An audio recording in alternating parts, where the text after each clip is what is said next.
കഴിഞ്ഞ 10 വർഷമായി ഭരണപരമായി കേരളത്തിന്റെ ഈ അവസ്ഥ വളരെ പരിതാപകരമാണ്. സമസ്ത മേഖലകളിലും സാമ്പത്തിക പ്രതിസന്ധി കൊണ്ട് അതിരൂക്ഷമായ നിലയിൽ കേരളം വീർപ്പുമുട്ടുകയാണ്. ജനങ്ങൾക്ക് മടുത്തിരിക്കുന്നു. പിണറായി വിജയനും യാതൊരു ഭരണ പരിചയവുമില്ലാത്ത കുറെ മന്ത്രിമാരും കേരള ജനതയെ സത്യത്തിൽ കാർന്നു തിന്നുകയാണ്. കേരളത്തിനു പറ്റിയ വലിയൊരു അബദ്ധം 2026 തിരുത്താനുള്ള തയ്യാറെടുപ്പിലാണ് ഇവിടുത്തെ ജനങ്ങൾ. പകരം ആര് എന്ന ചോദ്യത്തിന് അവർക്ക് ഒരൊറ്റ ഉത്തരവേ ഉള്ളൂ: ഐക്യ ജനാധിപത്യ മുന്നണി. UDF സർക്കാർ ഇവിടെ അധികാരത്തിലുള്ള കാലഘട്ടം വികസനത്തിലായാലും ജനക്ഷേമത്തിലായാലും എന്നും ഒരുപാട് മുന്നിട്ട് നിൽക്കുന്നത് മലയാളികൾക്ക് കൃത്യമായിട്ടറിയാം.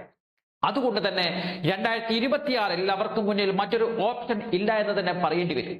എന്നാൽ UDF അധികാരത്തിൽ വന്നാൽ ആര് നമ്മളെ ഭരിക്കുമെന്നത് ജനങ്ങൾക്ക് മുന്നിൽ വലിയൊരു ചോദ്യചിഹ്നമാണ്. ഘടകകക്ഷികളിൽ മുതിർന്ന നേതാക്കൾ നിൽക്കുന്നുണ്ടെങ്കിലും ഭരണപരമായ കഴിവും പരിചയവുമുള്ള നേതാക്കൾ കോൺഗ്രസിൽ നിലവിൽ കുറവാണ്. ഉമ്മൻചാണ്ടി നമ്മളെ വിട്ടുപോയത് വലിയ നഷ്ടവും തീരാവേദനയുമാണ്.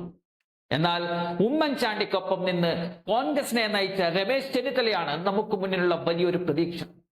കാരണം മറ്റൊന്നുമല്ല, മേൽപ്പറഞ്ഞ ഭരണപരമായ കഴിവും പരിചയവും ധാരാളമുള്ള മുതിർന്ന നേതാക്കളിൽ നിലവിൽ കോൺഗ്രസിൽ ഒന്നാമത് നിൽക്കുന്നത് അദ്ദേഹം തന്നെയാണ്.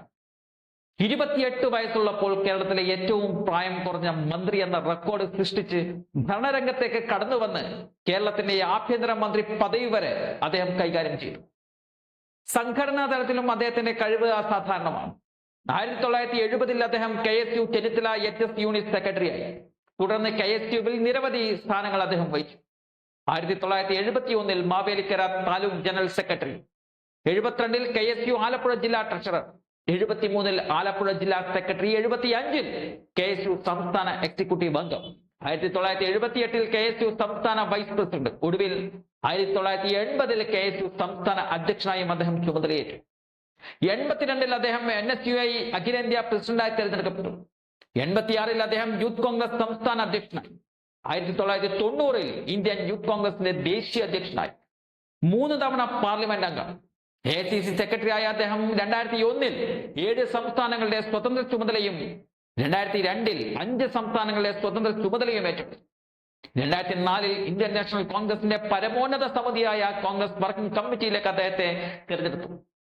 2005 മുതൽ 2014 വരെ അദ്ദേഹം KPCC അധ്യക്ഷനായി, തുടർന്ന് പ്രതിപക്ഷ നേതാവുമായി. അതുകൊണ്ട് തന്നെ ഇത്രയും പരിചയസമ്പന്നനായ ഒരു നേതാവ് നമ്മളെ നയിക്കാൻ വേണമെന്ന് കോൺഗ്രസ് പ്രവർത്തകരും UDF അനുഭാവികളും ആഗ്രഹിക്കുകയും ചെയ്യുകയാണ്. എന്തായാലും ഇനിയുള്ള കാലം, ദീർഘകാലം കേരളത്തിൽ അധികാരത്തിൽ തുടരാൻ UDFന് വലിയ സാധ്യതയാണ് ഉള്ളത്. കാരണം ജനങ്ങൾ ഇടതുപക്ഷത്തെ അത്രയും മടുത്തുപോയിരിക്കുന്നു, വെറുത്തുപോയിരിക്കുന്നു.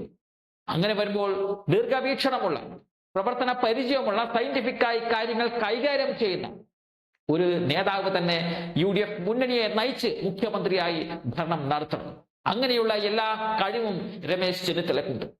K കരുണാകരനും ഉമ്മൻചാണ്ടിയും കാട്ടിയ ഭരണ മാതൃക ചെന്നിത്തലയിലൂടെ എന്ന പ്രതീക്ഷയിലാണ് ഭൂരിപക്ഷം കോൺഗ്രസ് പ്രവർത്തകരും UDF അനുഭാവികൾ.